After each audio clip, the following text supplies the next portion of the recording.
Few congressmen have advocated more for Build Back Better than Khanna, Deputy Whip for the Progressive Caucus from California, joining us from Washington, D.C. Congressman, we appreciate you being with us.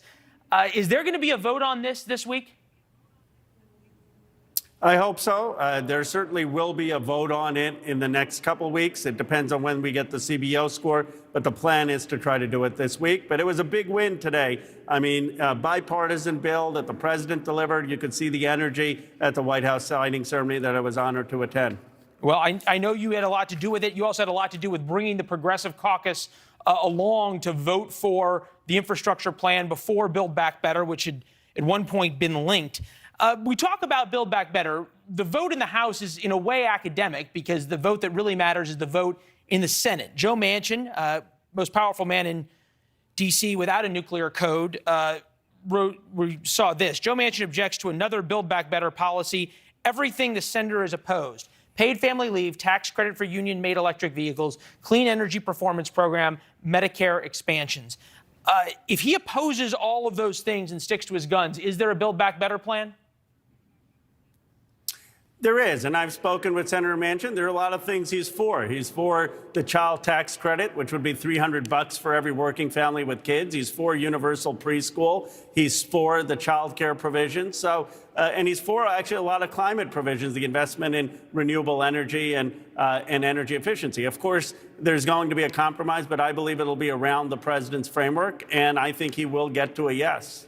Okay, so in other words, you'd be okay with a Build Back Better bill that didn't include the four things that the senator's against?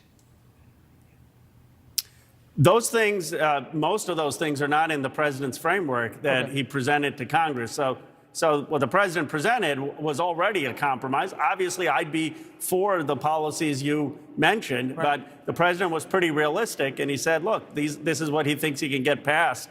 And I think around that framework is where the party will come together. You think about what's in this bill, and obviously when you've got something with $1.75 trillion, you're talking about 1,700 stacks of $1 billion. It's a remarkable amount of money. This is one thing that caught our eye that was in it. A $1.3 billion provision in this bill to give $12,500 to every local newspaper employee in the country.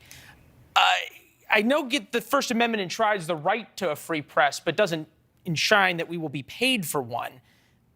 Is subsidizing the media really keeping government out of people's lives?